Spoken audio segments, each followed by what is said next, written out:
I want to thank the chairperson and the Institute for inviting me to this.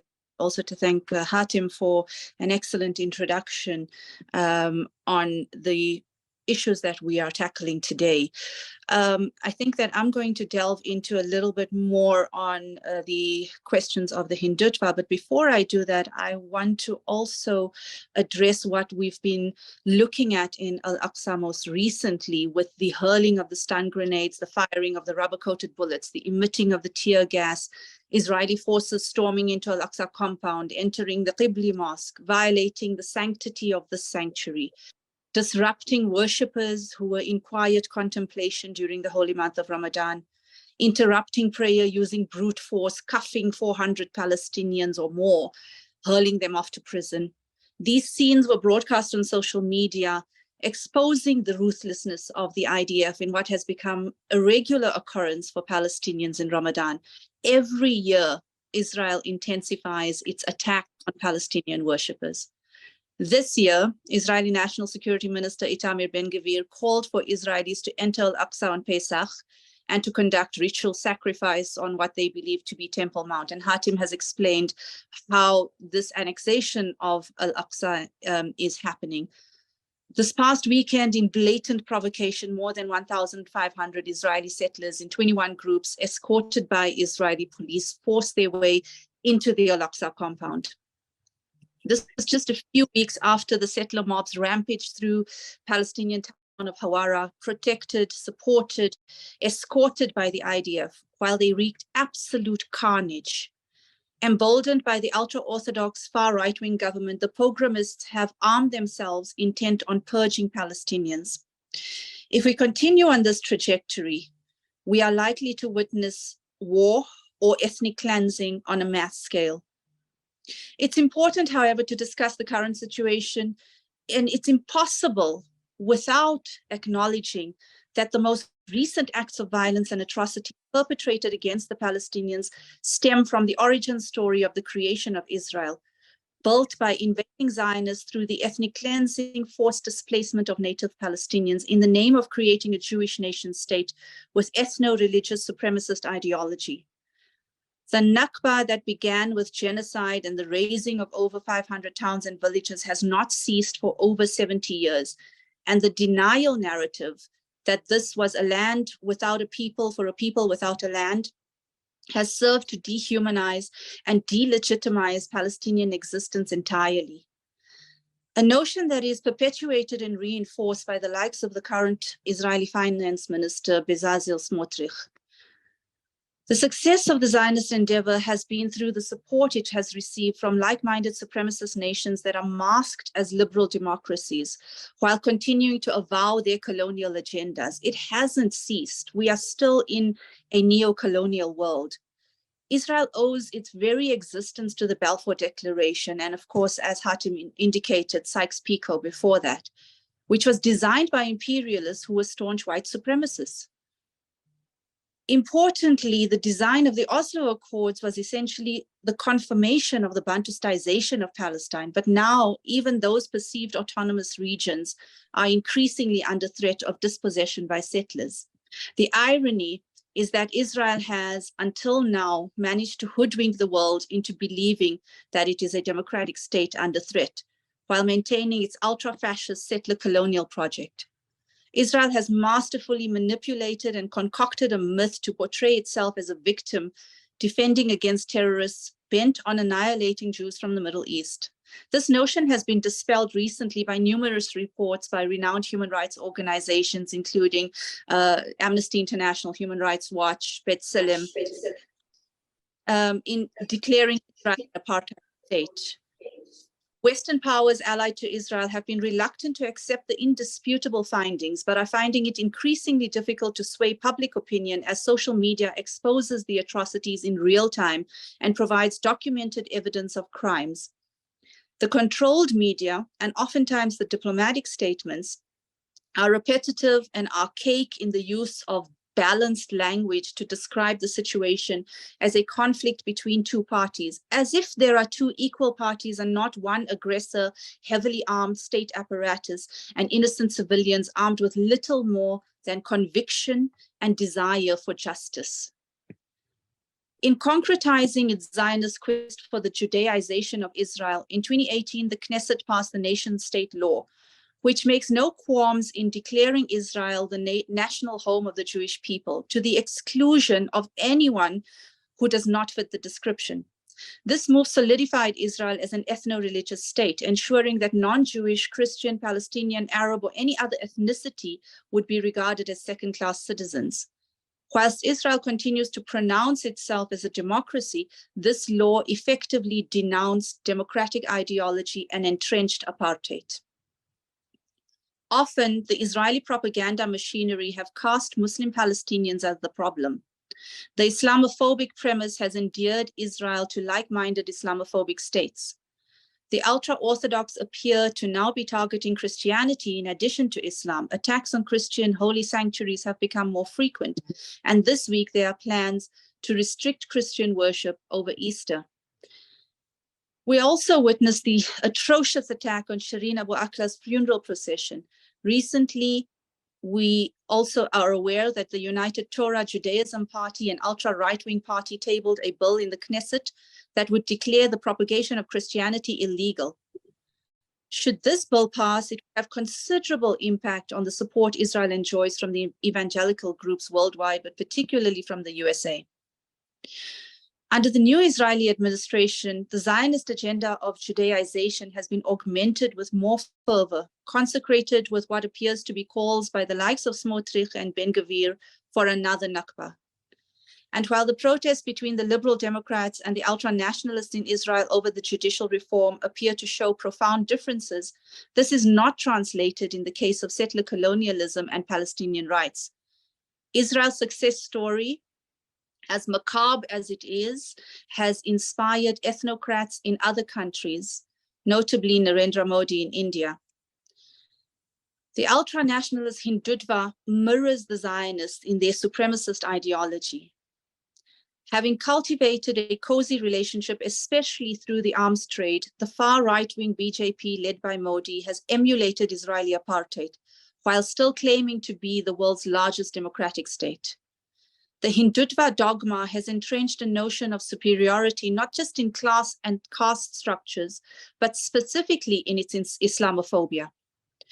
Modi had been chief minister of Gujarat when the communal riots erupted in 2002, leaving more than 1,000 Muslims dead.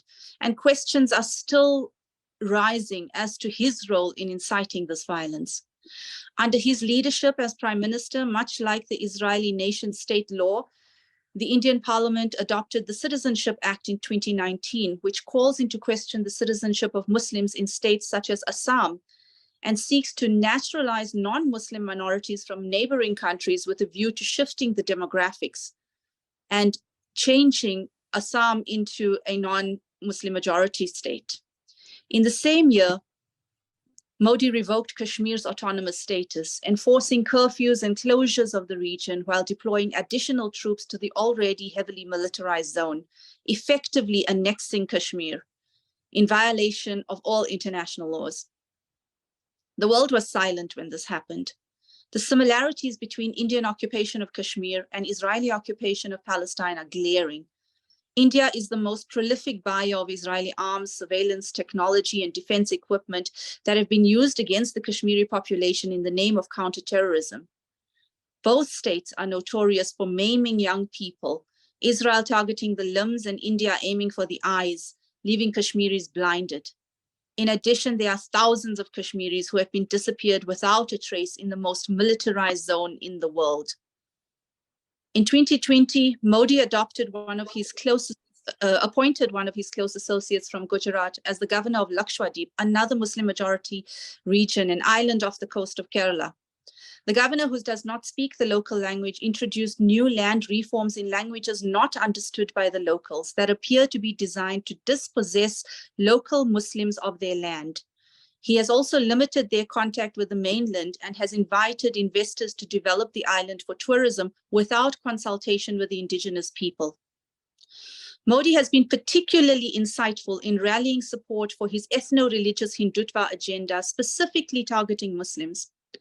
Most recently, there has been an erasure of the Mughal history from the textbooks. There has been a concerted effort to convert Muslims, and there's been a campaign against what has become known as love jihad, which Hatim also mentioned. But more frighteningly, just as the settlers have been vigilantized in Israel, Hindutva mobs have been mobilized to launch attacks, particularly on Muslims, enabling ethnic cleansing.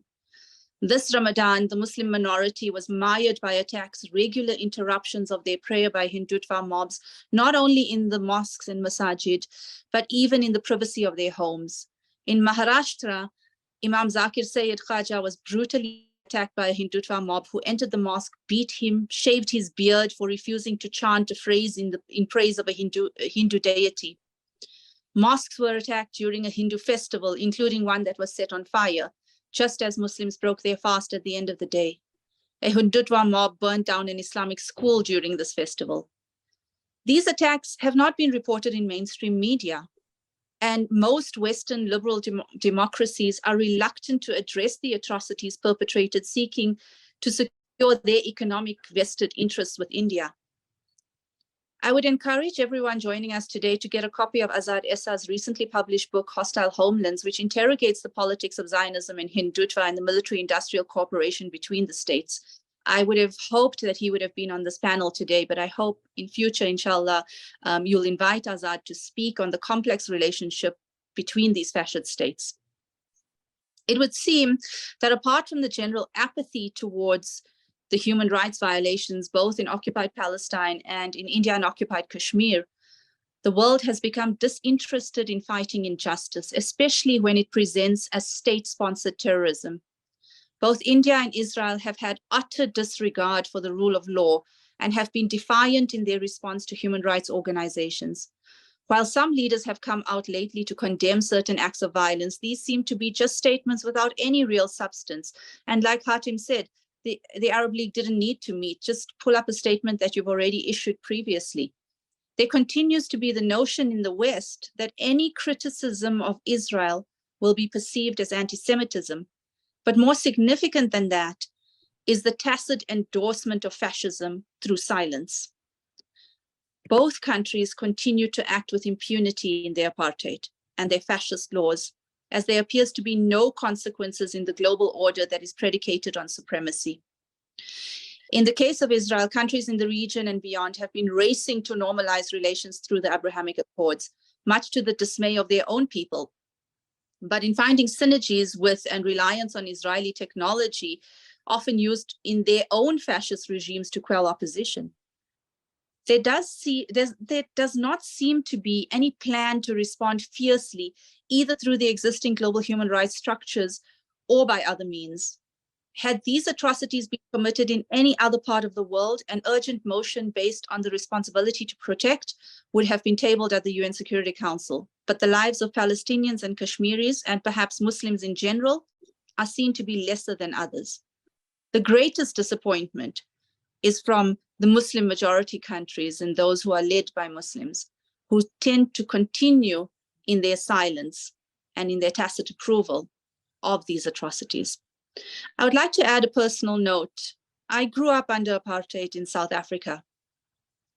I experienced the most brutal of it. I was young, but still became attuned to what apartheid is.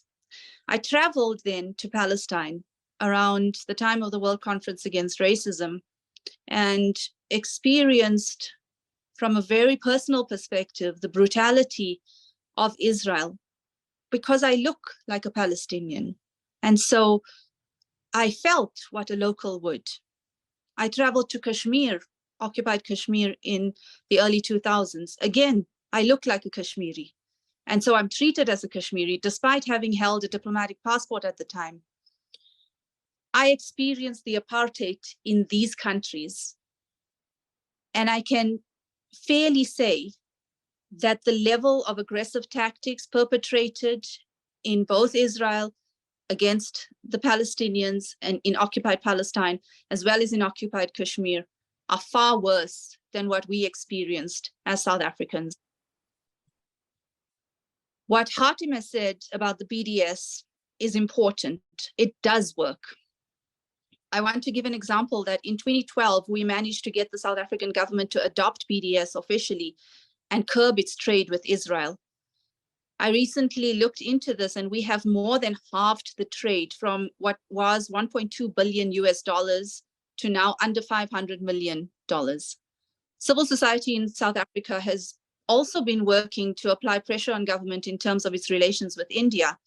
Unfortunately, we're finding this a lot more challenging for two reasons. We have a large Indian population or population of Indian descent in South Africa who still have some ties to India, specifically from an economic perspective, and they are concerned that any clampdown on Modi would result in them losing their ability to continue to reap benefits, economic benefits.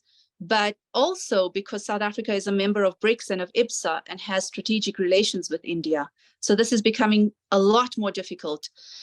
I would like to end with a quote from Hassan Kanafani, who said that imperialism has laid its body over the world, the head in Eastern Asia, the heart in the Middle East, its arteries reaching Africa and Latin America. Wherever you strike it, you damage it, and you serve the world revolution. Jazakallah khair.